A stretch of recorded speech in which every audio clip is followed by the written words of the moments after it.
Bem-vindos a mais uma leitura de O Livro O Céu e o Inferno, de Allan Kardec, o fundador do Espiritismo. Vamos dar continuação à leitura do livro e hoje vamos iniciar o capítulo número 5, Suicidas. O suicídio na Samaritaine. Samaritaine está entre aspas. Samaritaine diz aqui a nota de tradução: em todas as pesquisas empreendidas, apurou-se o termo Samaritaine como o nome de uma grande loja de departamentos existentes em Paris. Não se encontrou qualquer alusão mais específica ao que poderia ser o estabelecimento citado no texto, o Samaritaine. Mesmo em consulta verbal a parisienses, conhecedores da história da cidade, não se obteve uma informação que pudesse ser confirmada historicamente. Uma das informações verbais mais plausíveis é de que provavelmente se trate mesmo da tradicional loja de departamentos ainda hoje existente e que foi fundada no século XIX. Ou seja, o suicídio na Samaritaine é um suicídio que se ocorreu num departamento, numa loja, em Paris. Em 7 de abril de 1858, por volta das 7 horas da noite, um homem com mais ou menos 50 anos, bem vestido, chegou à Samaritaine, loja de departamento, em Paris, e pediu que lhe preparassem um banho. Depois de 2 horas, como não saísse do banheiro, o empregado preocupado entrou para ver se o homem estaria passando mal. Testemunhou então um horrível espetáculo. O infeliz tinha cortado a garganta com uma navalha e todo o seu sangue tinha-se misturado à água da banheira. Como não conseguiram identificar quem seria a pessoa, o cadáver foi encaminhado ao necrotério. O espírito deste homem, evocado na Sociedade de Paris, 6 dias após seu desencarne, deu as seguintes respostas. Primeiro, invocação. Resposta do guia do médium. Espere, ele está aqui. 2. Pergunta. Onde o senhor está agora? A resposta. Não sei, digam-me onde estou. A pergunta. Está em uma reunião de pessoas que se ocupam de estudos espíritas e que são benevolentes com o Senhor. Isto é o médium a falar com o espírito. A resposta. Digam-me se estou vivo. Sufoco dentro deste caixão. Ou seja, repetindo, tem a evocação, resposta do guia do médium, espera, ele está aqui. Onde o senhor está agora? O médium pergunta ao espírito. O espírito responde, não sei, digam-me onde estou. O médium, está em uma reunião de pessoas que se ocupam de estudos espíritas e que são benevolentes com o senhor. A resposta do espírito, digam-me se estou vivo, sufoco dentro deste caixão. Sua alma, embora separada do corpo, está ainda completamente mergulhada no que se poderia chamar de turbilhão da matéria corporal. As ideias terrenas ainda são tão fortes que ele não acredita estar morto. O médium pergunta: o que o motivou a vir até nós? A resposta do espírito: Estou me sentindo aliviado. O médium: qual o motivo que o levou ao suicídio? O espírito: estou morto? Não, ainda estou em meu corpo. Vocês não sabem como sofro. Eu sufoco. Tomara que alguém compadecido tente me dar o golpe da misericórdia. Ou seja, o espírito pensa que ainda está vivo. O médium. Porque o Senhor não deixou nenhuma pista para que pudesse ser reconhecido? A resposta do Espírito. Estou abandonado, fugi do sofrimento para encontrar a tortura. Médium. O Senhor ainda tem os mesmos motivos para continuar desconhecido? O Espírito. Sim, não coloquem o ferro em brasa na ferida que sangra. O médium. O Senhor não gostaria de nos dizer seu nome, sua idade, profissão, seu endereço? A resposta do Espírito. Não, definitivamente não. O médium. O Senhor tinha uma família, uma mulher, filhos? A resposta do Espírito. Eu estava abandonado, ninguém me amava. O médium. O que o Senhor tinha feito para não ser amado por ninguém? A resposta do Espírito.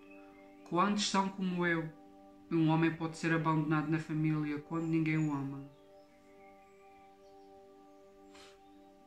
O médium. O Senhor hesitou no momento do suicídio? A resposta do Espírito. Eu tinha sede de morte, esperava o repouso. O médium. Pensar no futuro não o fez desistir de seu intento? A resposta do Espírito. Eu não acreditava em mais nada, estava sem esperança. O futuro é a esperança.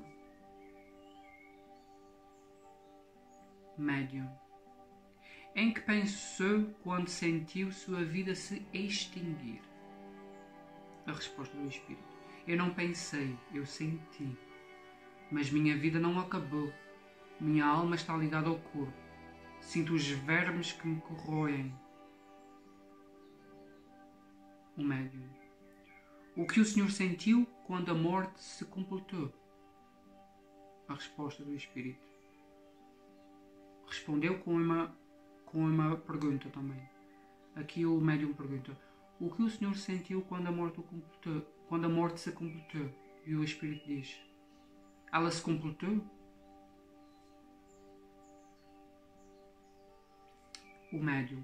Foi doloroso o momento em que a vida se extinguiu? A resposta do Espírito. Menos doloroso do que depois. Só o corpo sofreu. O médium pergunta ao Espírito São Luís.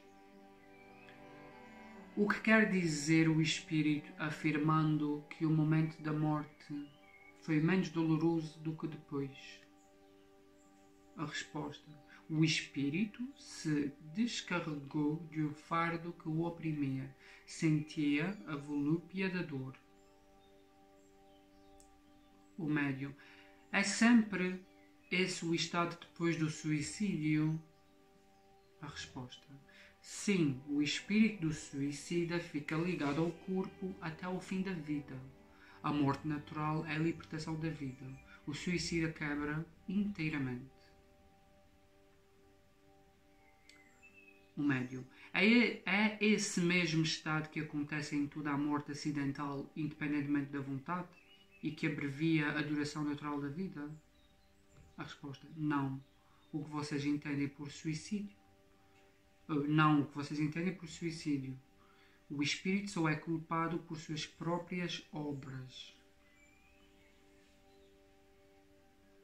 Essa dúvida sobre a morte é muito comum entre as pessoas recentemente desencarnadas, sobretudo entre aqueles que não elevaram a sua alma acima da matéria. De início parece um fenómeno muito estranho, mas que se explica bem naturalmente.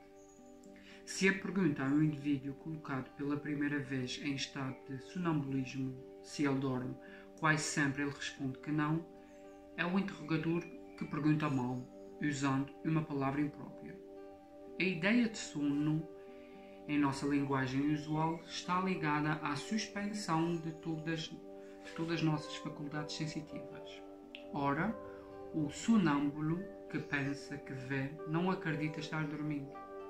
De fato, ele não dorme, na acepção comum da palavra, Por isso ele responde não, até que esteja familiarizado com esta maneira de compreender a coisa. O mesmo acontece com um homem que acaba de desencarnar.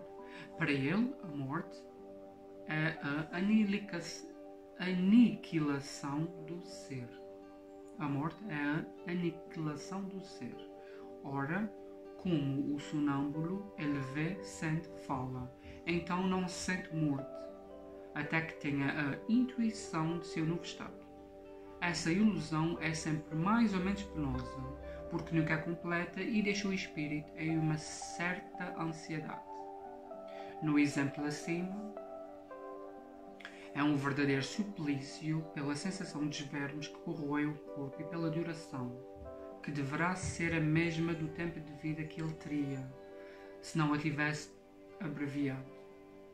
Este estado é frequente entre os suicidas, mas nem sempre se apresenta em condições idênticas. Varia sobretudo em duração e intensidade de acordo com as circunstâncias agravantes ou atenuantes do erro. A sensação dos vermes e da decomposição do corpo não é mais especial aos suicidas. É frequente também para aqueles que viveram mais a vida material do que a espiritual. Em princípio, não há erro que não seja punido, mas não há uma regra uniforme e absoluta dos meios de punição. Então, ficamos por hoje com esta leitura do espírito suicida, que se suicida, e vocês ficam aqui com uma breve introdução de como é do outro lado de lá, após um encarnado tirar a sua própria vida. Ficamos por hoje com esta leitura do capítulo número 5, Suicidas, do livro O Céu e o Inferno, de Allan Kardec, o fundador do Espiritismo, e vemo-nos na próxima leitura.